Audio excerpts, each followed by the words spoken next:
বিকেলটা ছিল অন্যরকম। ঢাকার আকাশে মেঘ জমছিল, যেন প্রকৃতি নিজেও থমকে গিয়েছিল কিছু ঘটবার অপেক্ষায়।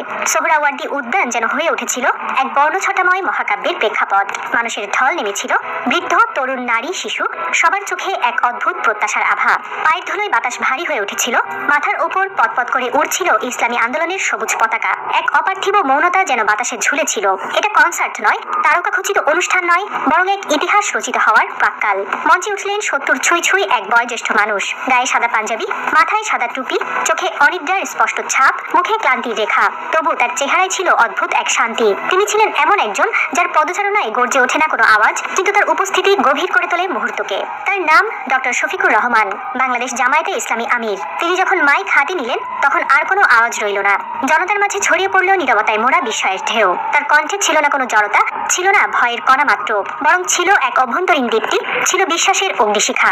আর যেটুকু শক্তি শরীরে অবশিষ্ট ছিল তা তিনি ঢেলে দিলেন জনতার মাঝে। যেন তার শরীর ক্ষয়প্রাপ্ত হলেও হৃদয় তখনও তরুণ, তখনও জ্বলন্ত। মুখোমুখি দাঁড়ালেন এক বিশাল দায়িত্বের সামনে। নির্বাচন, রাজনৈতিক দমনপীড়ন, নিষেধাজ্ঞা আর অনিশ্চয়তার ভবিষ্যৎ। কিন্তু তার চোখে ছিল বিশ্বাস, তার হৃদয়ে ছিল আত্মত্যাগের প্রতিশ্রুতি। তিনি বললেন না কেবল কথা, তিনি যেন প্রতিটি শব্দ দিয়ে মানুষের আত্মা ছুঁয়ে গেলেন। সে বিকেলের সময় যেন থেমে গিয়েছিল। সূর্যের আলো নিস্তেজ হলেও মানুষ জ্বলছিল সাহসে, বিশ্বাসে, ভালোবাসায়। কোনো ক্যামেরা পুরোপুরি ধারণ করতে পারেনি সেই আবেগ, সেই স্পন্দন যা গোপনে তৈরি হচ্ছিল একটি জাতির হৃদয়ে। হঠাৎ করে তিনি কেঁপে উঠলেন, একটু নড়লেন, তারপর সামনে পড়ে গেলেন মঞ্চের ওপর।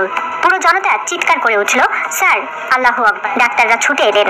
অক্সিজেন নেওয়া হবে কি না এই চিন্তার মধ্যেই আবার উঠে বসলেন তিনি। বললেন, একটু পানি দেন। তারপর আবার শুরু করলেন কথা। কেউ থামাতে পারল না। দ্বিতীয়বারও তার শরীর সইল না, আবার পড়ে গেলেন। এবার ঘাড়ের কাছে কাঁপছে মাইক্রোফোন, কিন্তু কণ্ঠ থামেনি। বসে থেকেই বলতে লাগলেন। প্রেশার মাপা হচ্ছে, হার্টবিট দেখা হচ্ছে, কিন্তু তার কণ্ঠে তখন বজ্রপাতের শব্দ।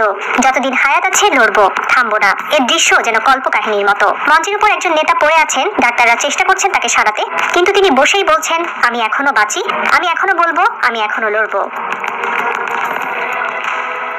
বিশ্ব রাজনীতির ইতিহাসে কিছু দৃশ্য থাকে যেগুলো সময় ছাড়িয়ে যায়, পরিণত হয় এক চিরন্তন প্রতীকে। 2024 সালে মার্কিন প্রেসিডেন্ট প্রার্থী ডোনাল্ড ট্রাম্প যখন আততায়ী গুলিতে আহত হওয়ার পর রক্তমাখা জামা গায়ে মঞ্চে ফিরে দাঁড়িয়ে বলেছিলেন, ফাইট ফাইট ফাইট, তখন সারা দুনিয়া থমকে গিয়েছিল। সাহসের সংজ্ঞা যেন নতুন করে লেখা হচ্ছিল।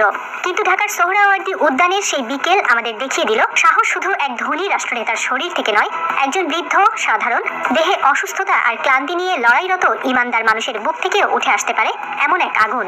ডক্টর শফিকুর রহমান ছিলেন না কোনো রাষ্ট্রের প্রধান। তার চারপাশে ছিল না নিরাপত্তার বলয়, বুলেট প্রুফ গাড়ি কিংবা স্নাইপার পাহারা। তার সামনে দাঁড়িয়ে ছিল জনতা এবং পেছনে ছিল তার ঈমান। তিনি ছিলেন একা, অথচ তিনি একা ছিলেন না, কারণ তার সাথে ছিল বিশ্বাস, তার সাথে ছিল আত্মিক সাহস, তার সাথে ছিল সেই অদৃশ্য শক্তি যা কেবল একজন সাচ্চা ঈমানদারের বুকের ভেতর জ্বলে ওঠে। তিনি যখন মঞ্চে কথা বলতে বলতে হঠাৎ ভেঙে পড়েন, তখন চারিদিকে ছুটোছুটি শুরু হয়। চিকিৎসকরা এগিয়ে আসেন, নেতাকর্মীরা কান্নায় ভেঙে পড়েন, কিন্তু তিনি উঠে বসে আবার বলতে শুরু করেন। শরীর কাঁপছে, চোখে ক্লান্তি, তবু কণ্ঠে আগুন, যেন সময়কে বলে দিচ্ছেন, আমি এখনো শেষ হইনি। তার কণ্ঠে যখন ঝরছিল শেষ রক্তবিন্দু দিয়ে লড়াইয়ের অঙ্গীকার, তখন হাজারো দর্শকের চোখে দেখা যাচ্ছিল অশ্রু আর মুখে চাপা কাঁপন। এটি এক ঈমানদারের শক্তি, যেখানে জীবন আর মৃত্যুর ব্যবধান শুধু একটি শ্বাস, কিন্তু বিশ্বাসের কাছে তাও তুচ্ছ।